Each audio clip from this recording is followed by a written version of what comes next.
Hello everybody, welcome back to Forza Horizon 4 with another rally car build. This is quite a special one.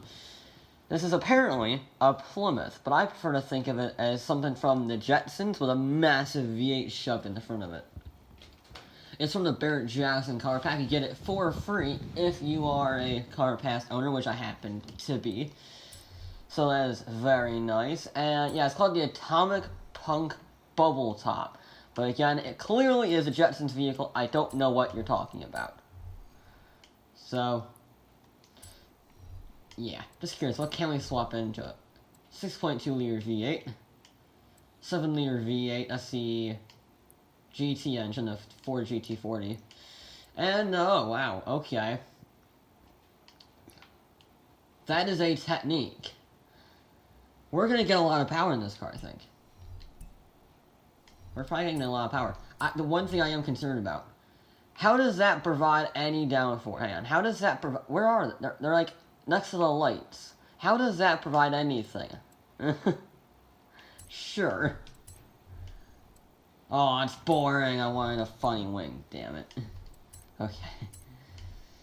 I want some rally tires. Put us up in the A class. Higher than A class. Yeah, that's my problem. 185s on the front are piddly tires, tireable tires. 320s, okay. 320s on the rear are not small tires, those are very big. I'm curious as to how the handling is going to work with such a difference in tire sizes, considering the rear is almost 2 times bigger than the front. That'll be interesting. We want rally suspension. Let's be honest, the stock engine can't reach the top of S1 class. With this, I will be surprised. But then again, PI is not going up as fast as I would think. So, maybe not. Maybe we'll have to go for an engine swap. Kinda hope not, because I like to use the same engines on these new cars that are added to the game. And I can't because it doesn't get halfway through S1 class. That's great. So can we, please. Yes! Ah, it just fits in the class. The racing V8 7.2 liter. We're gonna keep it naturally aspirated because that's the only thing we can do really. Can't do that. Can't do that. Can't do that. Can't do that. But we can do that. Can we sneak you on? Okay. Can we sneak you on? Okay. Can we sneak the clutch on? No. Alright. Very high power. 850 horsepower, 640 torque. Weighs just 2,200 pounds, and I was always the wild card of having very skinny front tires and massive rear tires, so who knows? We've never had anything up this. I guess, have we had anything? Not really. This is gonna be a first, pretty much, up the mountain. Alrighty, the Plymouth Bubble Top. It's gonna try and go faster than the Austin Martin Vantage with a 226.5 around here. And honestly, I have no clue. There are a lot of variables with this car. It's very light, very high power. That could also mean it's terrible on the bumps, and yeah, we still don't know the variable of the front tires being very skinny and the rear tires being very big. That tends to cause minor issues with cars from time to time. Just having, I think it's either understeer or oversteer. Yeah, it's understeer. Where you turn in, and the rear has so much grip that the front just kind of skids out wide. So we'll see if that's what happens here. I honestly have no clue. What I will know is it's very fast accelerating the Jetsons car. So we shall see. And there we go. Right. Also, I love how my character shouldn't see anything. No one is seeing any racetrack with that massive engine in the front. Just saying. Alright, no one is seeing anything in that. So let's see how it goes, shall we? We're very fast. Holy crap, we're fast. It's 150 miles an hour, and I'm just about getting it stopped for the hairpin.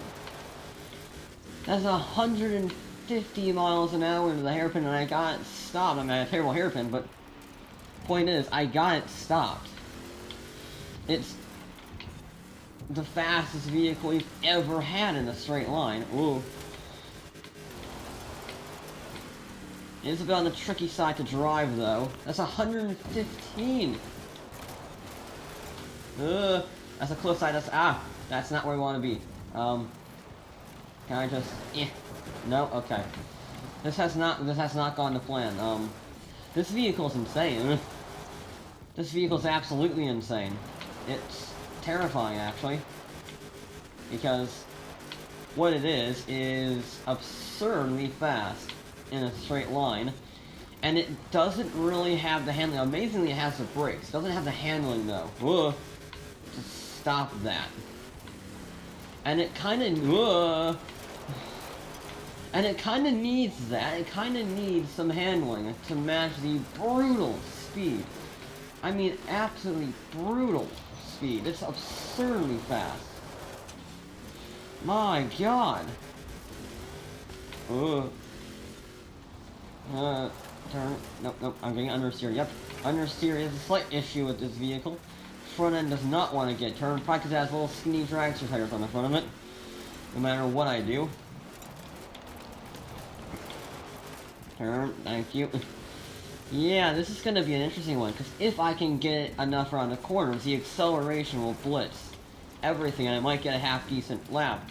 But it all depends, can I control the understeer? Can I control the brutal acceleration to try and get a clean lap with this machine? I actually don't know, because this is a point-and-squirt car, basically, is what it's coming down to. Point and squirt, you go into a corner, you pray, and you go very slowly around the corner, and then you obliterate everything on the exit. And I do mean obliterate everything. I mean, holy crap. That's 134 miles an hour into that corner. Alright, yep, we're over here. Okay, well, don't miss the finish line. Almost missed the finish line. That would have been disappointing. I mean, that's not a terrible time. I don't think that's in last place, actually. A 2:36. I don't think that's actually in last place. And considering I fell off the course, that's quite impressive. Second attempt. Our goal is to try and control this car. Hopefully. Praying to be able to control this car.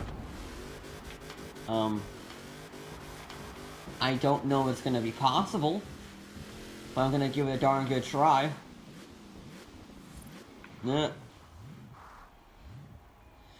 Yeah, the brakes are very good, especially at like 120, 130 miles an hour, they're very, very good.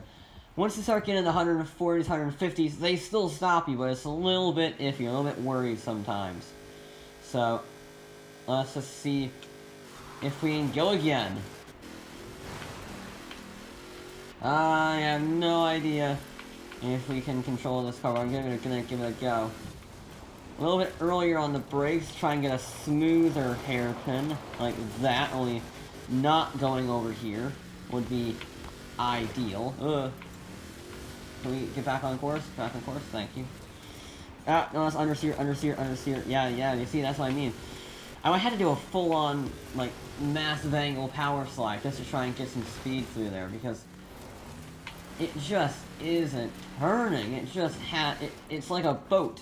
It's like a, not like that, though. You see, we might have to do that, only on the other corner, not that corner. I got the checkpoint there with my rear wheel. No, understeer, no. Yeah, it doesn't turn. It doesn't. Remember how I said earlier about the wheels causing understeer? Yeah, primary example number 1 in evidence gathering. This car. It's ridiculous. It's absurd, actually. You see, I just get mountains of understeer, so I had to counteract it with massive slides, and neither one of them are particularly good for the lap time, so I'm not really sure which one is better. I'll be honest, I'm not sure which one is actually better for a lap time. Massive understeer or massive oversteer.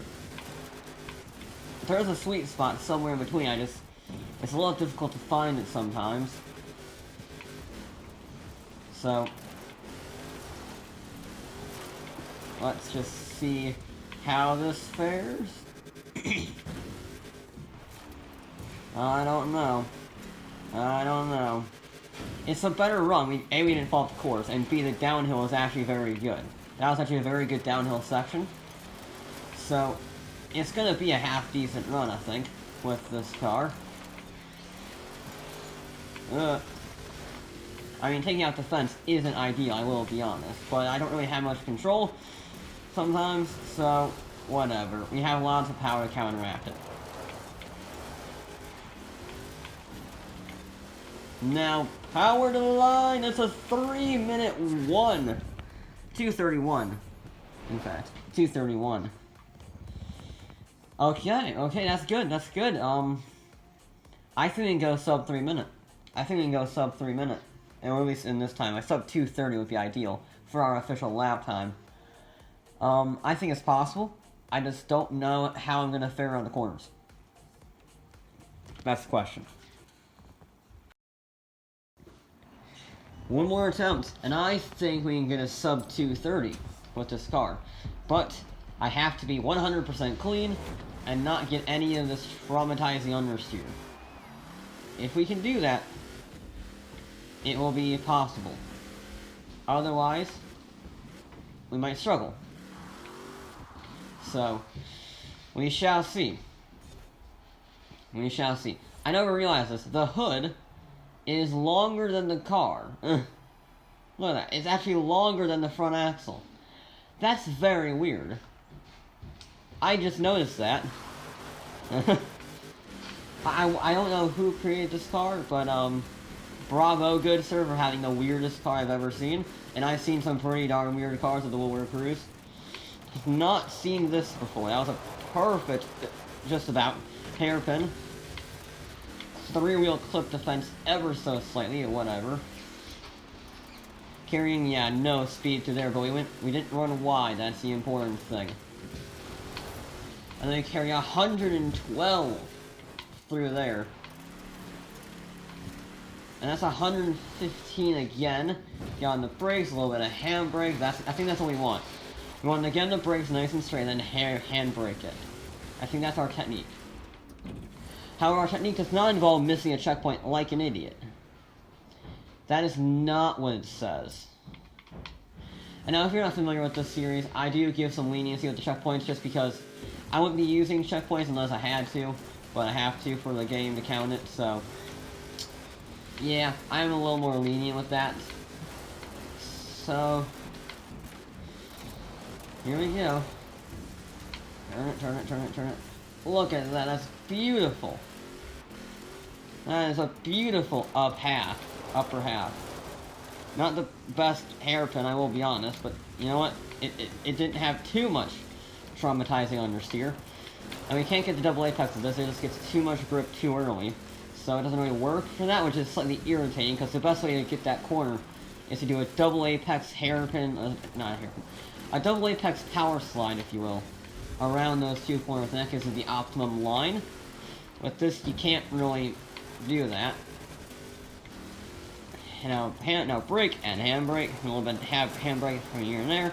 Get the front end turn, very good. No, that's not very good. Nope, let's not do that. Nope, don't go over there. I had to get on the brakes there. Not the best place to get on the brakes, I will be honest. But at least he had some power to kick in once he got it back facing the right direction, which is always good. I don't know if it'll be faster or not. It wasn't the, it was the best one we've had so far. Whether it's not, it's going to be the best run, I don't know. That's called being greedy. Plus, I'm all out of shape for this area. And it's gonna be a quick one. Oh, it's gonna be a quick one. A 238. 228, that's what I meant. 228. A 228-1. That's very good. That is very good indeed. You know what? Bravo to the atomic bubble top thingy, whatever it is, the Plymouth bubble top. It's a fast car. It's very difficult to get speed out of that car.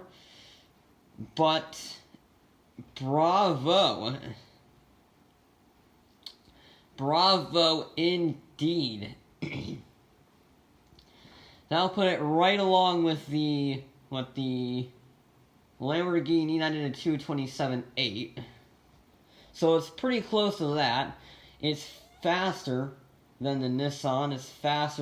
It's fractionally slower than the Corvette ZR1. In fact, that did a 228.0.